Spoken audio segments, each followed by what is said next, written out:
Whenever I talk to people in the game about doing interviews, I use the word prepare over and over again. Why?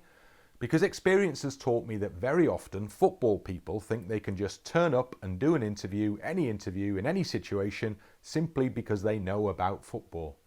I was with one Premier League player once when he told his mate that he was about to do his first ever Soccer Saturday update from a game, and it would be easy, water off a duck's back. It's just talking about football, innit? I then watched on as he froze live on TV when they crossed to him for the first time. Nothing much had happened in the match, so he had nothing much to say. He hadn't prepared, he just turned up thinking he'd be able to get away with it. I liken it to playing a game. You need to know who you're up against so you can prepare and then practice.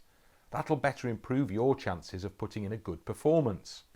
So get an idea of who you're talking to and what you're likely to be talking about. What sort of questions can you predict and then prepare for?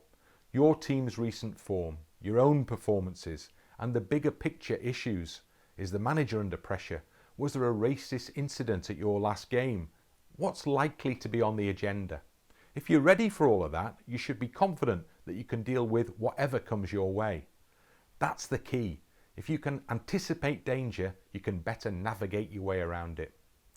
Even when it comes to the really tricky questions, I would suggest never use the no comment option. It doesn't work. It'll only cause the interviewer to ask again and again and again until they get a response they can use.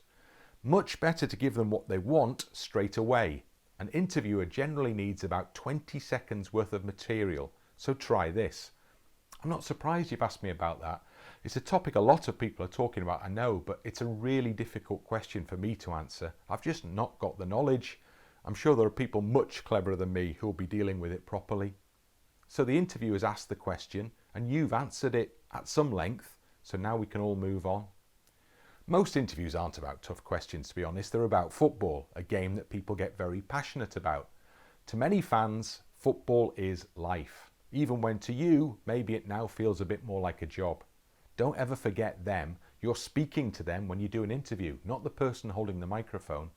They all think you're the luckiest guy in the world to do what you do, and don't lose sight of that.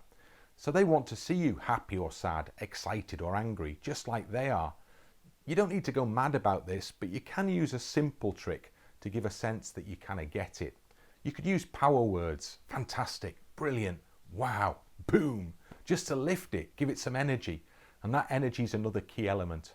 You've got the best job in the world, remember. Your delivery and body language should reflect that, even in tough times. It is all a bit of acting. I don't talk to my wife in the same way I talk on the telly.